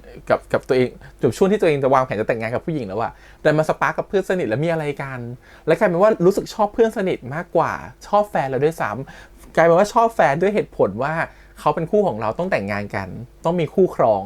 แต่กับชอบเพื่อนในมุมของเสน่หามีแพชชั่นอยากจะมีอะไรด้วยมันจะเป็นแบบนี้นะฮะนี่คือปัญหาที่ยากมากที่จะไปแก้กันตอนแบบยิ่งอายุเยอะขึ้นแล้วปล่อยมันไว้จะเป็นแบบนี้เพราะฉะนั้นต้องแก้ให้จบต้องตกลงกันไปเลยว่าจะเป็นยังไงเพราะในเมื่อวันนี้มันมีทางของมันแล้วมันอยู่ที่ว่าจะไปต่อหรือพอแค่นี้เองสำหรับคู่นี้โอเคไปคู่อีกคู่หนึ่งนั่นคือแกงกับหมูนะครับผมหมูเขาอยู่ในกรุงเทพแล้วแกงก็แอบแม่ตามมาด้วยนะครับผมมาดูแลหมูเนาะซึ่งจริงๆแล้วแม่ของหมูก็เห็นแหละว่าแกงเป็นคนดีโอเคแต่แม่ก็อยากจะเตือนเรื่องแค่ว่ายูมันมีโซเชียลมีเดียอยู่มันมีดิจิทัลฟุตปรินท์ซึ่งสิ่งเนี้ยเวลาคุณบอกไปว่าคุณมีแฟนหรือคุณชอบใครเนี่ยโอเคในมุมของคุณบอกว่าโอเคแต่ในมุมของคนอื่นอาจจะมีคนที่มองว่าไม่โอเคก็ได้คนที่เขามาชื่นชอบคุณเขาอาจจะมองว่าสิ่งนี้ฉันรับไม่ได้ที่คุณมีแฟนเป็นแบบนี้1 2 3 4คุณไม่โสดฉันไม่อยากบางคนเนาะศิลปินบางคนเขาจะมองว่าแบบมีแฟนคลับเขาจะมองว่ามีแฟนแล้วเลยแบบสุ่มไม่อินแล้วเพราะมันจะมีคนบางคนที่ชอบคนหนึ่งด้วยความรู้สึกที่แบบเฮ้ยเขาโสดเขาเป็นหนุ่มหล่อเขาเป็นหนุ่มที่แบบเป็นหนุ่มในฝันอะไรแบบนี้ก็ได้เนาะแล้วอยู่ดีวันนึงเขามีแฟนเขาเป็นแฟนคนอื่นไปแล้วไม่อยากเป็นแฟนคลับเขาแล้วฉะนั้นมันอยู่ที่ว่าศิลปินคนนี้มันอยู่ในฐานแบบไหนถ้าคุณต้องการขายแฟนคลับคุณต้องการขายอะไรบางอย่างที่มันเกี่ยวกับคนที่ชื่นชอบคุณผูกติดคุณไปไหนมาไหนด้วยโดยเฉพาะศิลปินเนี่ยมันต้องมีแฟนคลับเนาะมันเป็นการยากมากเลยที่จะควบคุมความคิดทุกคนเนาะให้คิดเหมือนกันมันจะมีคนที่เขาชอบคุณด้วยผลงานคุณมีคนที่ชอบคุณด้วยสิ่งความน่ารักของคุณมีคนที่ชอบคุณด้วยหลายๆอย่างต่างๆนะแต่มันจะมีกลุ่มนึงแหละที่ชอบคุณเพราะว่ามองคุณเป็นหนุ่มในฝันมองคุณเป็นชายในฝันคุณก็จะสูญเสียคนกลุ่มนี้ไปแต่ถามว่าคนกลุ่มนี้สูญเสียไปแล้วเป็นอะไรกับคุณไหมมันอาจจะไม่เป็นอะไรก็ได้ถูกไหมเพราะศิลปินหลายคนก็เปิดตัวว่ามีแฟนแต่ถามว่าต้องยอมรับเมื่อวันที่คุณเปิดตัวคุณจะสูญเสียฐานแฟนคลับฐานบางฐานไปแน่นอนโอเคทีนี้ต้องมาจบกันที่เรื่องของประเด็นที่ตัวหมูเถียงกับพี่โชนว่าตกลงใครถูกหมูถูกหรือโชนถูกนะครับหมูพยายามจะสื่อสารว่าการที่คุณไม่บอกออกไปว่าคุณมีแฟนมันกลับเป็นการโกหกคนดูโกหกแฟนคลับด้วยซ้ำว่าคุณมีแฟนแต่ทำไมไม่บอกเราก็จะเห็นประเด็นนี้บ่อยเหมือนกันเนาะว่าจับได้แล้วว่าศิลปินคู่วายคู่นี้มีแฟนเป็นผู้หญิงนอกวงการมีแฟนผู้หญิงคนนั้นคนนี้ไม่ใช่เป็นคู่วายจริงไม่เห็นจิ้นกันจริงจิ้นกันหลอกในช่วงแรกๆของวงการวายจะเป็นแบบนั้นซะเยอะช่วงนี้ถามว่ามีไหมมีแต่เดี๋ยวนี้เริ่มแบบ ปรับตัวก็ได้หลายๆคนแฟนคลับประเด็นพวกนี้ไม่ใช่ประเด็นดราม่าต่อไปแล้วเพราะเรารู้สึกว่าในโลกของความเป็นจริงเขาต้องมีชีวิตของเขาแต่โลกของจินตนาการที่เขาว่าเป็นคู่จิ้นกันบางครั้งเราก็ต้องปล่อยให้ศิลปินของเรามีโลกของความเป็นจริงและโลกของจินตนาการของเราบ้างแต่ถามว่ามีผลต่อการให้คนหยุดจิ้นไหมมีแน่นอนเพราะรู้สึกว่าอ้าวฉันจิ้นให้คนเขาว่าเป็นแฟนกันแต่เขามีแฟนตัวจริงแล้วฉันก็ไม่อยากจิ้นต่อแล้วมีคือต้องยอมรับเนาะโอเคงั้นสิ่งที่หมูจะบอกคือเราไม่บอกนี่คือการโกหกเพราะถ้าเราไม่บอกต่อไปเลยมีคนมาจับได้ถูกว่าอ้าวคุณโกหกนี่นะคุณมีแฟนแล้วแต่คุณมาโกหกถามว่าตอนนี้มีศิลปินคู่วายที่มีแฟนแล้วในวงการไหมมีนะครับผมแล้วก็อาจจะไม่ได้บอกความจริงด้วยไม่ได้บอกว่ามีแฟนแล้วด้วยแล้วถามว่ามีคนพยายามจะแฉด้วยว่าเขามีแฟนแล้วแต่มันก็แฉไม่ขึ้นทำไมถึงจะพูดแบบนั้นทำไมพี่แฮมต้องบอกแบบนั้นเพราะว่าที่แฉไม่ขึ้นเพราะอะไรเพราะว่าเขาไม่ได้โกหกคนเราอ่ะจะรู้สึกแย่กับเรื่องพวกนี้หรือรู้สึกว่าเขาไม่ดีก็ต่อเมื่อว่าวันหนึ่งหมูเดินออกไปสัมภาษณ์และสัมภาษณ์บอกว่าหมูมีแฟนยังคะแล้วปู่บอกว่าอ๋อไม่มีแฟนครับโสดมากๆเลยตอนนี้แบบว่าแบบยิ่งถ้าเขาเป็นคู่จิ้นโสดเขาเป็นคู่จิ้นกับพยศแล้วกันนะอ๋อตอนนี้อยู่กับพยศแล้วมีความสุขมากเลยไม่ได้แบบว่าอยากตอนนี้ไม่ได้มีแฟนอยู่กับพยศก็แฮปปี้ดีแล้วรู้สึกว่ามีฐานคู่จิ้นอีกแบบนี้เรียกว่าโกหกทั้งที่ยังเป็นแฟนกับพี่แกงอยู่เราว่าอย่างเงี้ยไม่โอเคแต่ถ้าเขาตอบคำถามบอกว่าเรื่องของความรักผมรู้สึกว่าผม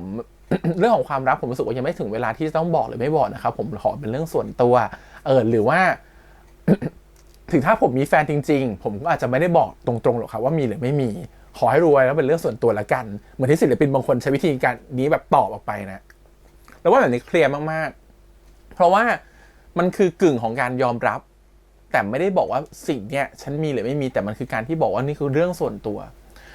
รวมถึงการที่ว่าหรือบางทีไม่ต้องสัมภาษณ์เรื่องนี้เลยหรือฉันไม่ตอบคำถามเรื่องนี้เลยก็ได้หรือว่าอย่างนี้อาจจะแฟร์กว่าถ้าถามว่าการมีแฟนหรือไม่มีแฟนมันส่งผลต่อการงานในด้านศิลปินไหมแต่ว่ามีจะน้อยหรือมากไม่รู้แหละแต่คิดว่ามีแต่ทีเนี้ยถามว่าแม่เป็นห่วงอะไรแม่เป็นห่วงว่าไอ้คำว่ามีหรือไม่มีเนี่ยในสิ่งที่ตัวของหมูกำลังตัดสินใจเองเนี่ยว่ามันไม่กระทบแต่เราไม่รู้ไงว่าผลออกมาแล้วมันจะกระทบมากน้อยแค่ไหนมันคือสิ่งที่เราคุมไม่ได้เนาะถ้ามันกระทบน้อยก็ดีถ้ามันก็ไม่กระทบเลยก็ยิ่งดีถูกปะแต่ถ้ามันกระทบมากล่ะเพราะฉะนั้นเราต้องโปรเทคในสิ่งที่มันดูแล้วว่ามันส่อแววเขาเรียกว่าดับไฟแต่ต้นลมคือเราไม่รู้อยู่แล้วว่าไฟเนี่ยดวงเล็กๆเนี่ยมันจะกลายเป็นไฟป่าหรือมันจะดับแค่ตรงนี้งั้นสิ่งที่ดีที่สุดคือดับมันก่อนอันนี้คือวิธีการแก้ของผู้ใหญ่แล้วเป็นการแก้ที่ถูกต้องนะฮะเพราะอะไรในเมื่อเราไม่รู้มันจะเป็นปัญหามันจะเป็นปลายเหตุเป็นแบบไหนเราหยุดมันก่อนแต่ถามว่ามันจะเป็นต้องโกหกไหม เราไม่ได้โกหกนี่เราแค่ไม่ได้บอกนี่ว่าเรามีแฟนหรือไม่มีแฟนแล้วรอให้คนมาถามคนมาถามก่อนแล้วค่อยตอบว่าเราจะตอบแบบไหนแต่ในเมื่อสุดท้ายเราไม่ได้เป็นคนที่ออกไปบอกแฟนคลับทุกคนไม่ได้บอกศิลปินทุกคนไม่จำเป็นต้องเดินมาบอกแฟนคลับนะว่าผมมีแฟนครับผมโสดครับมันเป็นเรื่องส่วนตัวถูกไหมในมุมของตัวของแฟนเองเราว่าตัวของแกงก็จะเข้าใจเพราะฉะนั้นเราเชื่อว่าแฟนของศิลปินหลายคนในวงการตอนนี้ก็จะเข้าใจเหมือนกันครับว่าด้วยสเตตัสแบบนี้เราคบกับศิลปินแบบนี้ศิลปินเราเป็นคู่จิ้นวายนะหรือศิลปินเราเป็นนักร้องนะที่มีแฟนคลับเป็นผู้หญิงเต็มหมดเลยเราควรจะบอกหรือไม่บอกเราเชื่อว่าบางครั้งความสัมพันธ์ของบางรูปแบบมันไม่จำเป็นต้องเปล่าประกาศก็ได้สิ่งที่หมูทำหมูจะต้องเป็นคนที่แบบว่าเขาชอบเปล่าประกาศเขาอยากจะโชว์ว่าฉันมีแฟนแต่บางครั้งคนบางคนอาจจะไม่ได้ชอบโชว์ก็ได้ซึ่งเราสึกว่าแบบนี้อาจจะถนัดกว่าคนบางคนเนาะที่เขาไม่ชอบโชว์อยู่แล้วแต่กับหมูไม่ใช่ไงมันเลยเป็นเรื่องยากของหมูอันนี้ก็ต้องรอดูว่าหมูประกาศไปข้างโลกแบบนี้แล้วจะเป็นยังไงต่อจะเกิดอะไรขึ้นกับหมูบ้างเนาะแต่สำหรับเรารู้สึกว่ามันก็เป็นดาบสองคมจริงๆแหละว่ามันจะเป็นแง่บวกหรือแง่ลบถ้าเป็นแง่บวกคือคนก็ชื่นชมที่คุณมีแฟนและแฟนคุณก็น่ารักด้วยอาจจะกลายเป็นเรื่องดีไปเลยก็ได้แต่ถ้ามันเป็นแง่ลบขึ้นมาเราก็คุมไม่อยู่เหมือนกันว่ามันจะลบแค่ไหนงั้นสิ่งที่นี้ก็คือว่าสำหรับเรารู้สึกว่า1มันขึ้นกับ2เหตุผลนะ1ตัดไฟแต่ต้นลมดีไหมหรือ2คือคนที่คู่กับเราเขาต้องการเปิดหรือปิดมากน้อยแค่ไหนแต่เราเชื่อว่าส่วนใหญ่คนที่เป็นคู่กับศิลปินเนี่ยช่วงไหนจะชอบปิดอยู่แล้วหรือจะมีการตกลงกันไปแล้วว่าเราปิดดีกว่าไม่ควรบอกแล้วเราว่าเขาเข้าใจ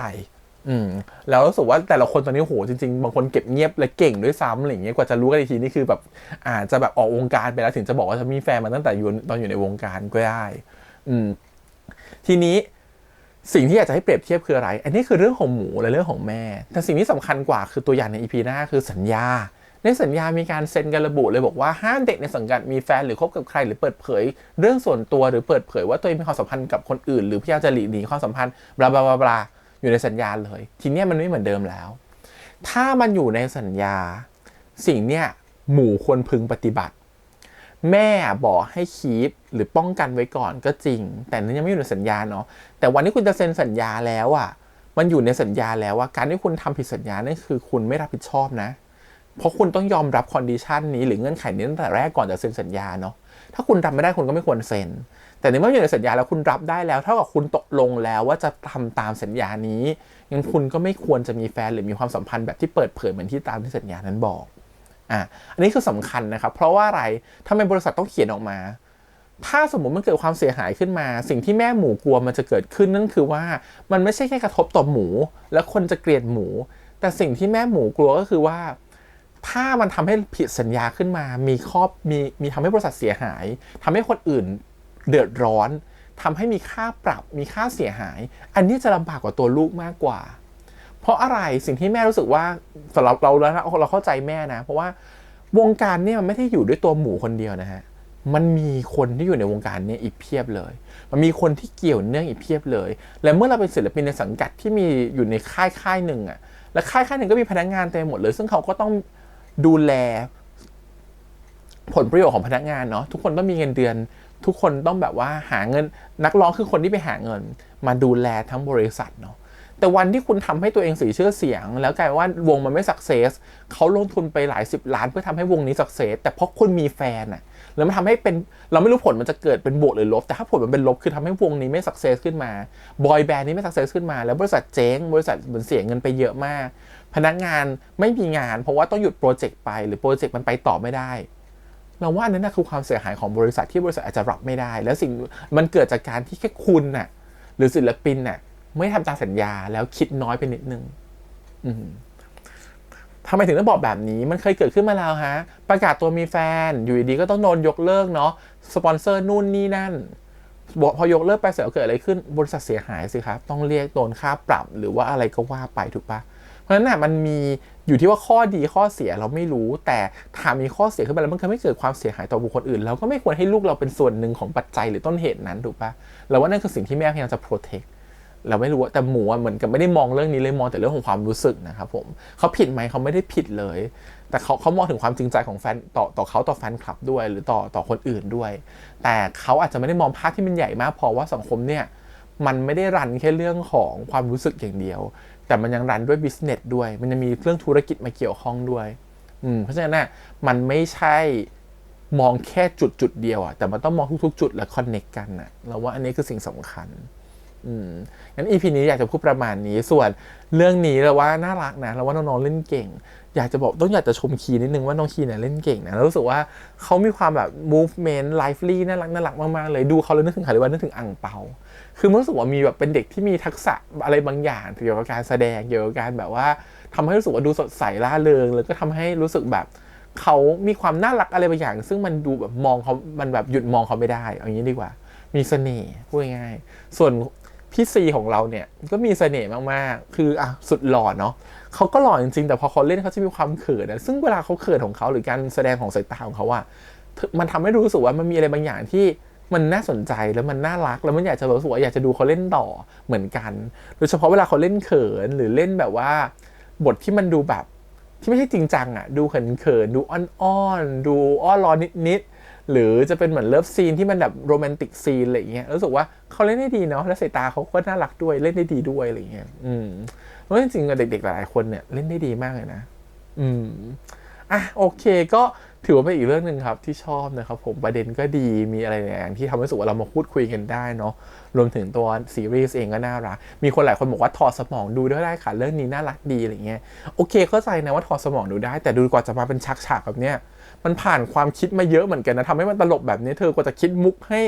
น้องคีนเขาไปพูดในบทของหมู1 2 3 4ให้มันลงมุกกันแบบนี้มันไม่ได้ง่ายนะฮะให้รู้สึกว่าสมูทน่ารักหัวเราะถอดสมองดูแบบนี้แต่มันคิดอะไรมาเยอะมากๆแล้วถึงออกมาเป็นแบบนี้อย่างเงี้ยเอาแค่เมื่อกี้พอรถไฟฟ้าเคยตั้งคำถามไหมว่าเขาถ่ายกันที่รถไฟฟ้าจริงหรือเขาถ่ายในสตูแล้วรถไฟฟ้าเขามีโบกี้เอาจากไหนและแสงไฟที่วิ่งไปวิ่งมาเขาถ่ายแบบไหน คือมันแบบพอเราคิดตามว่ามันไม่ง่ายเลยว่ะเขาทำยังไงเนาะ1 2 3 4เนาะมันมีขั้นตอนเยอะอะคือกว่าจะได้ฉากที่เรารู้สึกว่าเป็นฉากง่ายๆดูถอดสมองดูได้อะแต่จริงๆแล้วมันผ่านความคิดหรือกระบวนการคิดผ่านการจะทำมาเยอะมากๆสิ่งนี้คือสิ่งที่รู้สึกว่าบางทีอะซีรีส์ฟีลกู๊ดซีรีส์รอมคอมอะมันดูง่ายๆก็จริงเนาะมันดูไม่ค่อยมีคุณค่าเหมือนซีรีส์ดราม่าแต่สำหรับเรารู้สึกว่าทำให้คนฟีลกู๊ดได้ทำให้คนรอมคอมได้ทำให้คนสนุกไปกับเรื่องได้ไม่ง่ายนะครับการทำให้คนหัวเราะกับทำให้คนมีความสุขตอนที่ดูแลอิ่มเอมใจเนี่ยเป็นสิ่งที่ยากพอกับทำให้คนรู้สึกว่าซึ้งไปกับบทเลยนะงานนี้เขารู้สึกว่าการที่เขาเขียนบทมาแบบนี้น่ารักแบบนี้หัวเราะแบบนี้อักแบบนี้แสดงว่าจริงๆเขาก็ต้องเก่งมากๆนะที่ทำออกมาแล้วรู้สึกว่ามันออกมาแล้วมันสมูทแล้วมันดูลื่นไหลได้แบบนี้อย่างเงี้ยก็ต้องชมทีมงานด้วยว่าทีมงานเก่งมากเหมือนกันโอเคก็ประมาณนี้ครับผมกับแค่ที่แกงฮอลลีวูดนะครับผม EP ที่9นะครับเหลืออีกแค่3ตอนสุดท้ายเนาะเดี๋ยวพี่แฮมประกาศตรงนี้เลยว่าวันที่9 มิถุนายนนี้พี่แฮมจะตีตั๋วไปดูนะครับผมเรื่องนี้ตอนที่เป็น Final EP แน่ๆเพราะว่า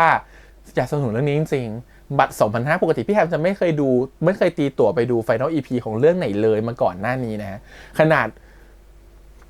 เรื่องที่ว่าชอบมากๆแล้วก็ยังไม่เคยตีตั๋วไปดูแต่เรื่องเนี้ยจะเป็นเรื่องแรกที่พี่แฮมจะตีตั๋วไปดูนะฮะแต่ตอนนี้ขอให้กราบก่อนว่าขอให้กดบัตรทัน พูดตรงนี้แต่สุดท้ายกดบัตรไม่ทันก็ซวยเหมือนกันนะได้แหกขอให้กดบัตรทันด้วยนะครับผมจะตื่นมากดบัตรแน่นอนนะผมวันที่9 มิถุนายนนี้เนาะฉันต้องบอกว่ากดบัตรไปดูงานนี้ให้ทันกับแค่ที่แกง Final EP วันที่23 มิถุนายนนะถ้าพี่แฮมกดได้ที่หน้าพี่แฮมจะมาบอกเลยเดี๋ยวไปเจอกันวันที่23นะครับผมก็วันนี้ขอบคุณอีกครั้งฝากกดไลค์กดแชร์กด Subscribe แต่ได้เสียงทาง YouTube Instagram Twitter แล้วก็ Facebook วันนี้พี่แฮมไปก่อนนะครับบ๊ายบาย